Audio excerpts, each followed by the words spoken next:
Salutare! Facem astăzi un video puțin mai altfel pentru canalul ăsta.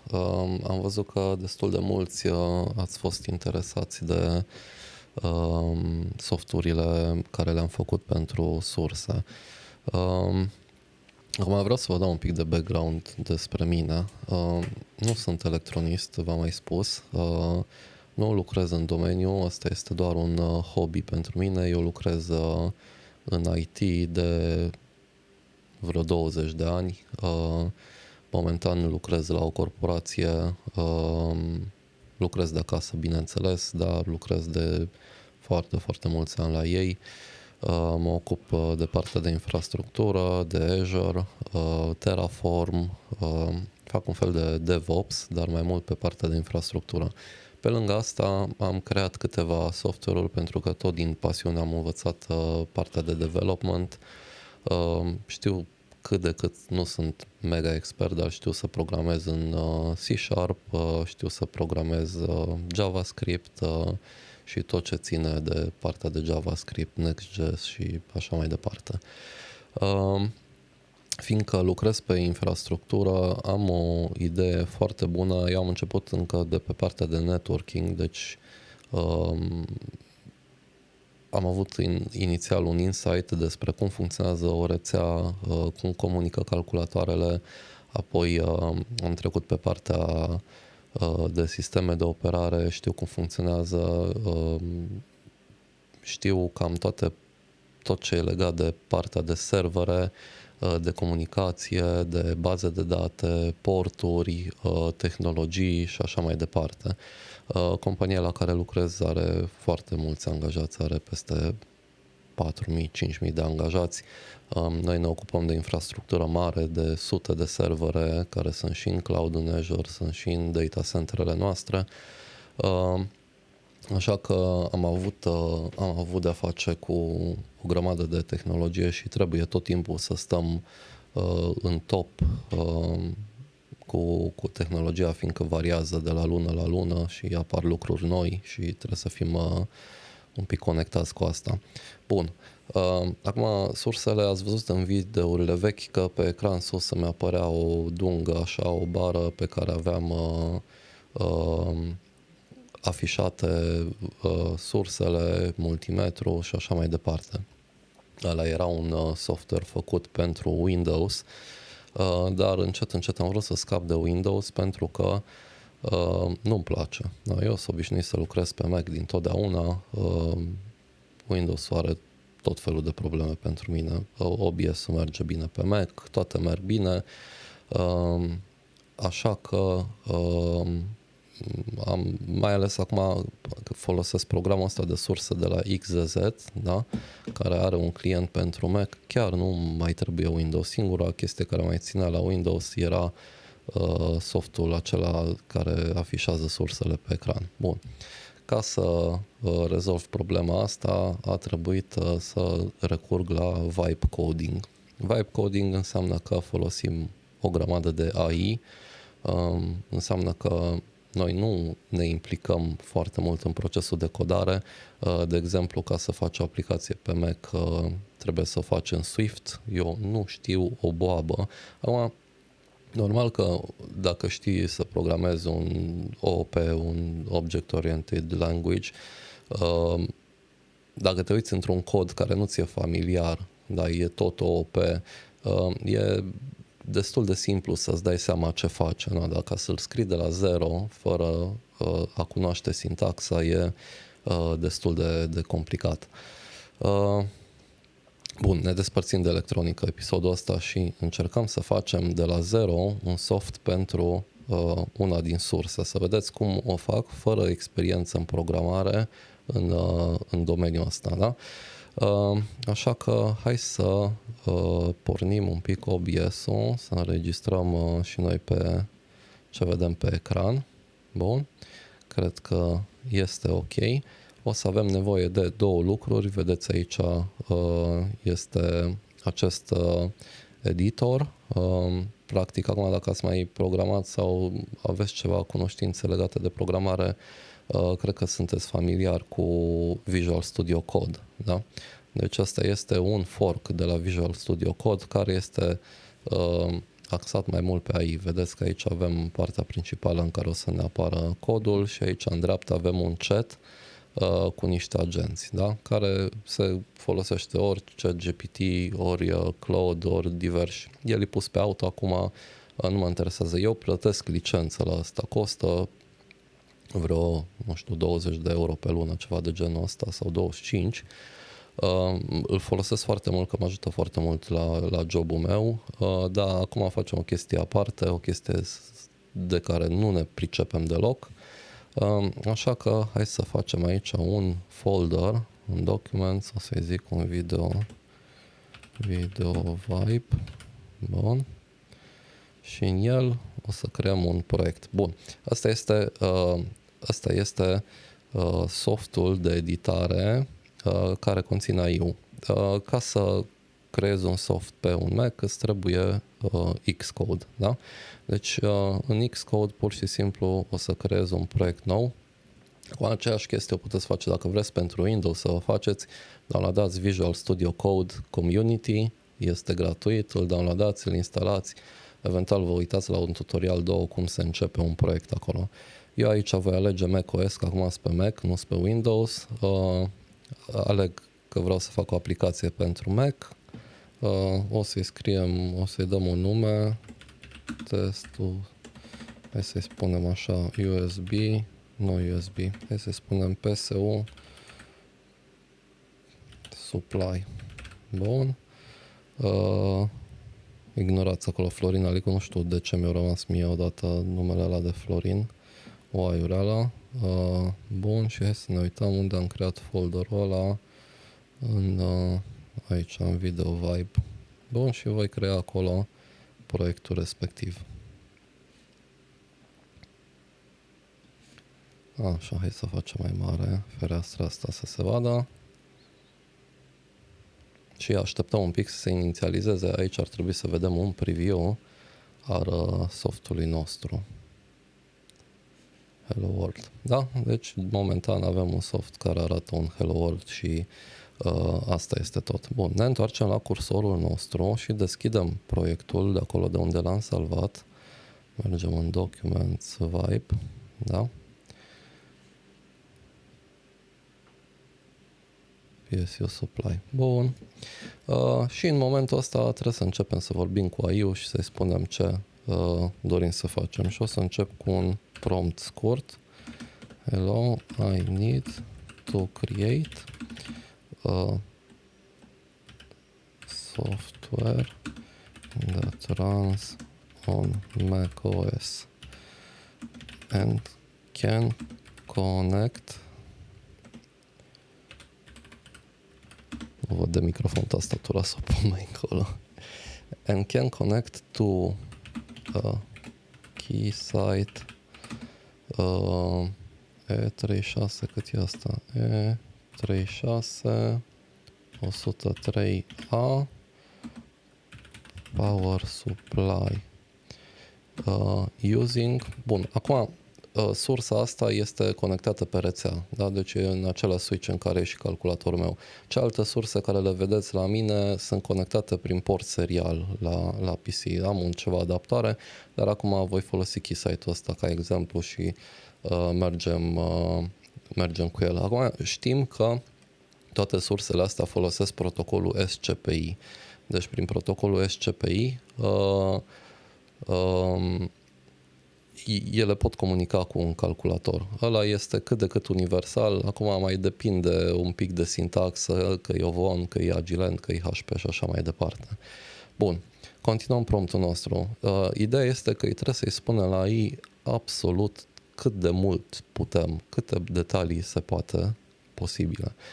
Bun, și începem așa. I need to create a software that runs on macOS and can connect to a Keysight power supply using direct socket.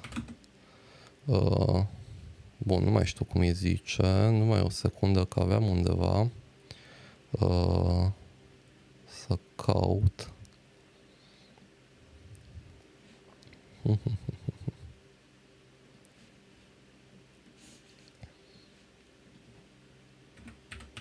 Am avut un link despre cineva care a testat sursa asta și a creat în C# un program. Bun, asta este linkul. Și discuta el despre protocolul folosit. Hai să vedem unde este. E un pic mai altfel decât serialul.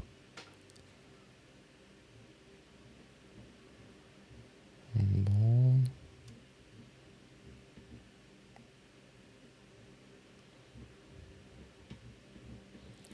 De Dumnezeu, zice, acum trebuie să aveți un pic de răbdare.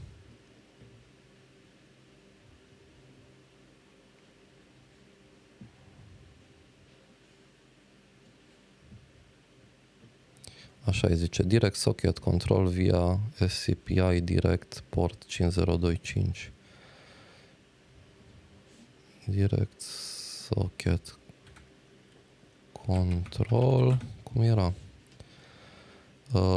Via SCPI Direct Port 50, via SCPI Direct Port 5025. Bun.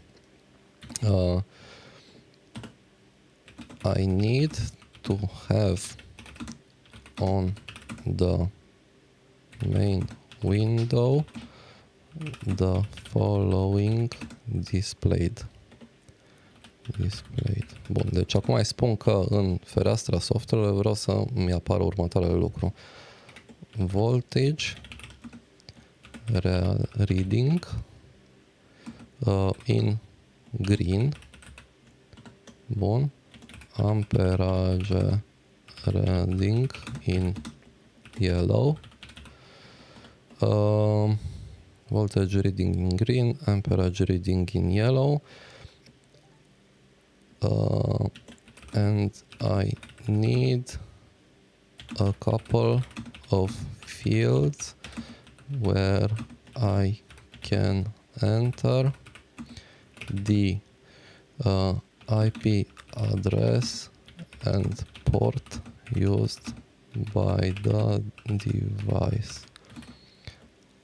Also a connect button is needed. Bun, deci cam așa. I-am zis că vreau un software să se conecteze la tipul ăsta de power supply. I have că vreau să am în fereastra principală următoarele: un reading pentru tensiune, un reading pentru intensitate și am nevoie de două fielduri în care să introduc IP-ul sursei și portul pe care se conectează. Până aici toate bune și frumoase. Hai să ne gândim ce ne mai trebuie. Bun, îi spun că I already created the project in Xcode, as you can see it in the opened folder. Bun, și dăm un enter să vedem ce zice și acum o să începe să se gândească. Chestia asta o puteți face și cu un cont gratuit, deci fără licență, doar că la un moment dat o să ajungă, aveți o limită de intervenție a AI-ului, de răspunsuri. Bun, hai să vedem cu ce vine. Acum el se gândește, vedeți?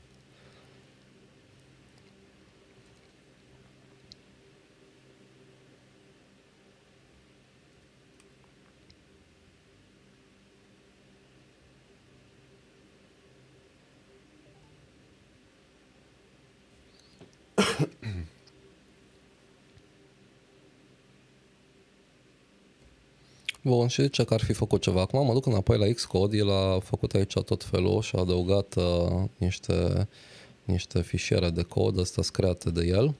Bun, nu mă interesează pentru că nu mă pricep deloc la Swift, așa că mă întorc la Xcode. Bun, aici îi dăm un refresh. Și zice Xcode failed to build. Bun, ne întoarcem aici și spunem la AI try to see if the build fails or not. Bun. Și acum el îmi cere acceptul să ruleze niște comenzi, da, eu îi dau acceptul. El practic rulează un build. Da, și apare că build failed. Ok, și acum zice că da, într-adevăr fails și se va uita să vadă de ce și încearcă să repare problema.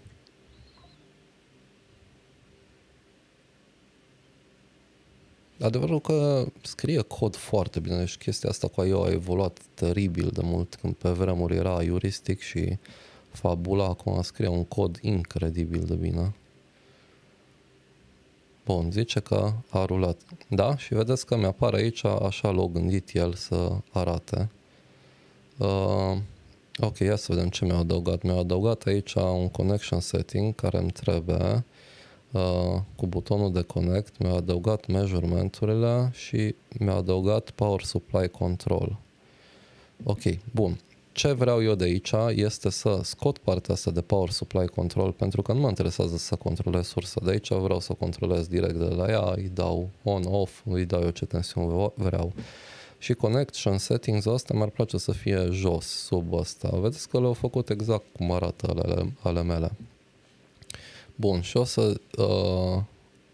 să-i spun așa. Please remove the power supply control part, as I am not interested in controlling it via the software. I just need the readings.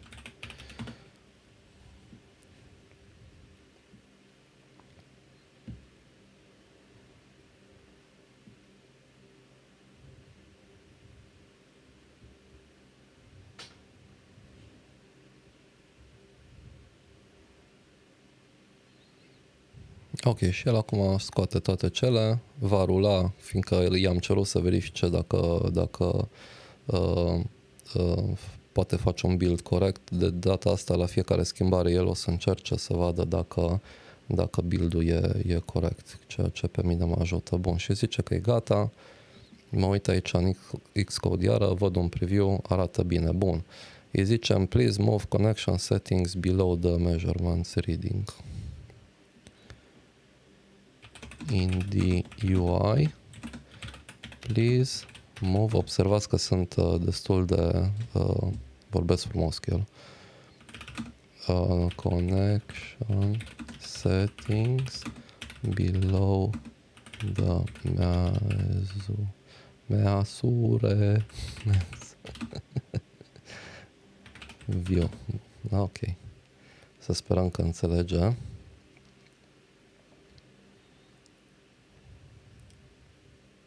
Încă nu știm dacă merge, n-am testat, da, dar vedem mai departe. Ce pasă. Bun, acum câteodată mai înțepenește el așa, nu putem decât să așteptăm.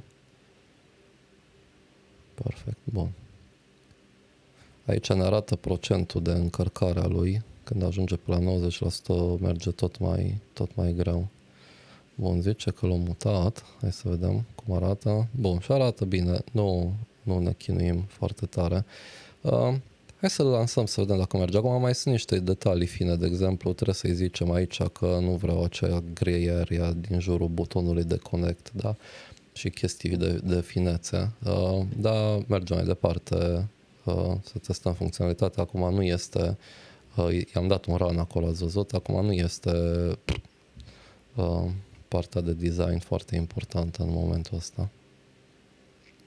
Bun, i-am dat un build, sursa mea a pornit, IP-ul meu este acum la sursă 1.22, portul e 5025, sper, da? Și dau un connect, îmi cere permisiuni, ok, și dau un on la sursă, și nu face nimic. Mie mi apare tot connecting, deci ceva nu merge. Îl opresc, da, l-am oprit. Și aici am niște mesaje de eroare. O să le copiez. Copiez așa o parte din ele, nu știu câte ne trebuie exact. Și mă duc înapoi și zic It seems I cannot connect to it. Așa, și îi dau mesajele alea de eroare să vedem dacă îl ajută cu ceva. Aport era 5025, așa-i? 5025, da.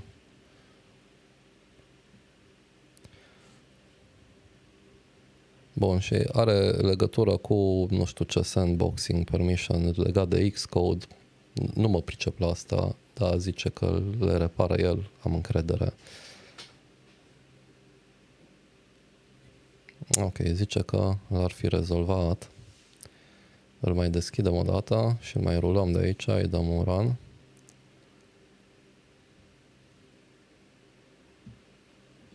Bun, cât am zis? 1.22, că mi-a scris aici pe masă IP-ul. Connect. Bun, și zice connected. Hai să pornim sursa, o pornesc în 3, 2, 1. Ok, am pornit sursa, nu mi-afișează nimica. Da, deci n-am nimica la voltage și current readings. Ok, nu e problemă.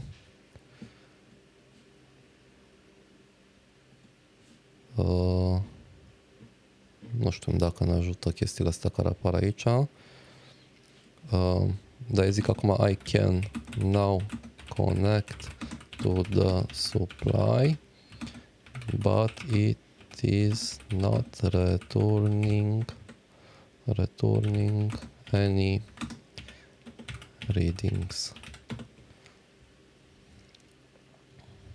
Great. Așa zice el, great. I can see the issue is the send command method. Current implementation has a few problems. No, îl lăsăm să facă el. Mai știu data trecută dacă am dat eu ceva informații, dacă am văzut aici. Da, vezi că omul ăsta aici are niște... firar să fie. Ce rău mi s-a deschis.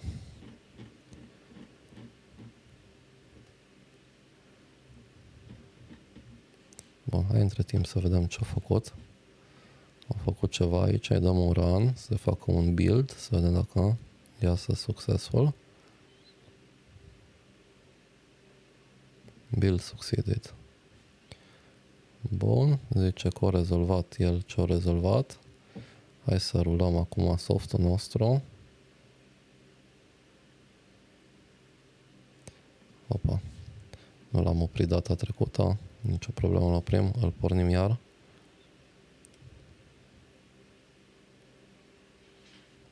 Bun. 1.22 connect. Bun, și dăm on. Nu citește nimica. Da, deci tot nu citește nimica. Dar măcar de data asta vedem ce trimite. Deci el trimite pe SCPI mass volt, mass current.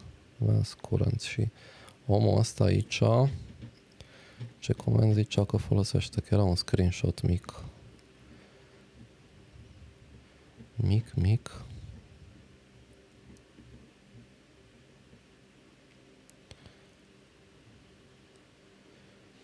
Deci este mass volt dk și semnul întrebării. Mass volt dk, mass cur dk. Ok. Hai să vedem. Still not working. These SCPI commands should be used for voltage. Avem așa, mass volt DC și semnul întrebării, nu? Așa era. Îl ajutăm cât putem. Mass volt dk și celălalt e mass cur dk. Ok, dăm aici un shift for amps meas curr dacă semnul întrebării. Da, deci trebuie să vă documentați destul de bine.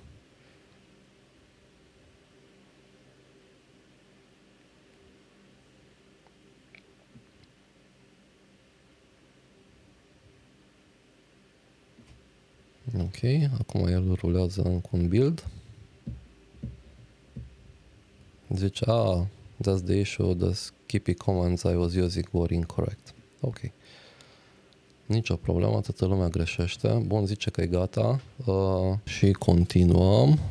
Deschidem Xcode-ul și îl mai rulăm o dată să vedem ce se întâmplă.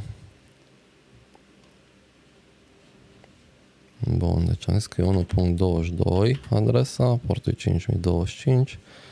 Connect, e conectat, da, ne apare aici ceva, pornesc sursa și nu ne afișează nimica. Bun, îl oprim,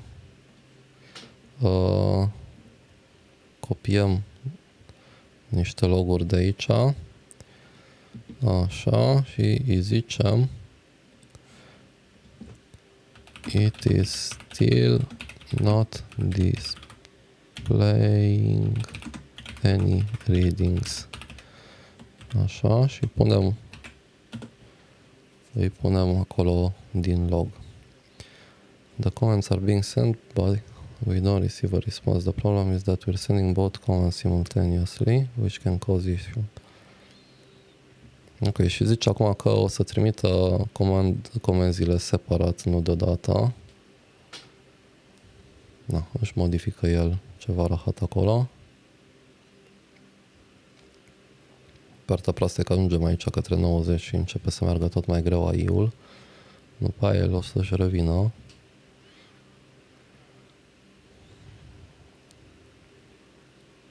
Bun, zice că terminăm modificările. Acum rulează un build-ul a ieșit. Așa că ne putem întoarce să-l mai rulăm o dată aici în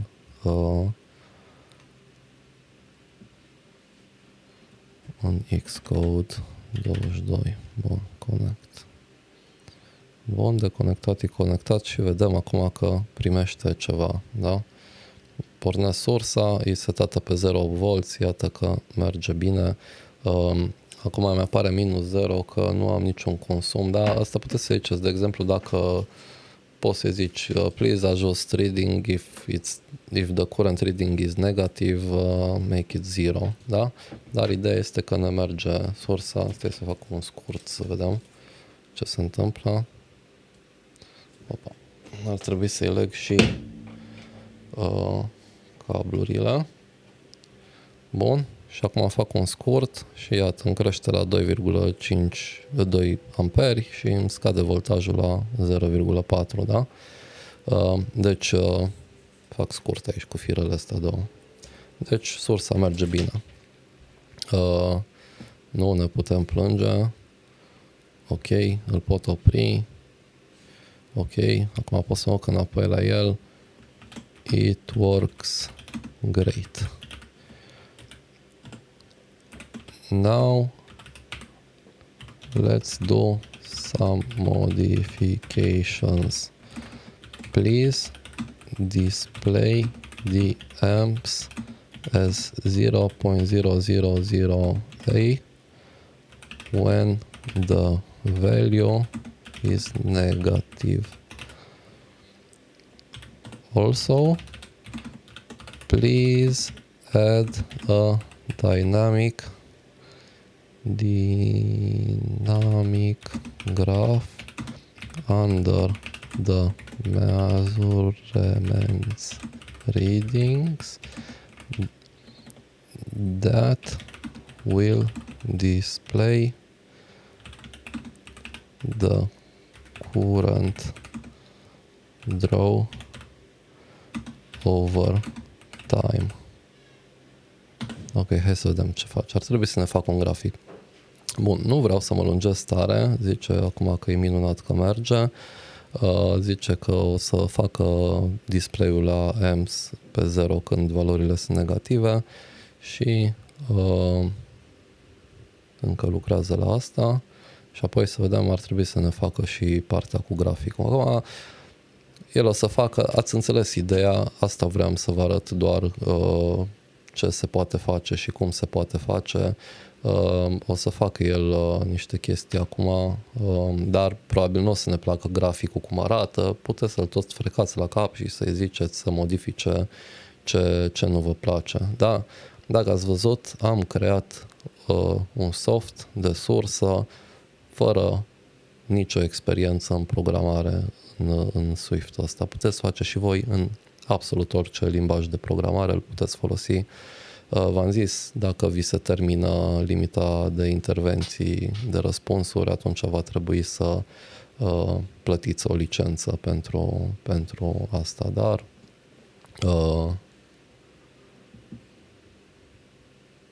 nu este scumpă. Eu plătesc, v-am zis, cred că vreo 20-25 de euro pe lună. Bun, zice că a făcut ceva. Hai să pornim iara, să vedem cum arată ce a făcut. Nu o să mai insist după asta să mi le aranjeze. Bun, am făcut aici un grafic. Acum vedeți că arată rău. Va trebui să-i zicem please add some padding aici și jos. Da, să-l facă mai îngust puțin, dar asta rămâne la latitudinea voastră. 1.22, îi dăm connect. Bun, sursa este pornită, graficul mi-a apărut, nu mai leg o placă acum, fac un scurt direct aici. Vedeți și graficul de amperaj merge în continuare. Mă opresc, el tot curge. Da. Acum puteți să-i cereți să pună o scală aici, să arate valorile. Puteți o grămadă de chestii să faceți. Rămâne la latitudinea voastră. M-ați întrebat mulți cum facem softurile astea, că vă dau codul. Vă dau codul că nu vă ajută cu nimic pentru Mac-uri. Puteți să... V-am dat resursele despre cum să le creați.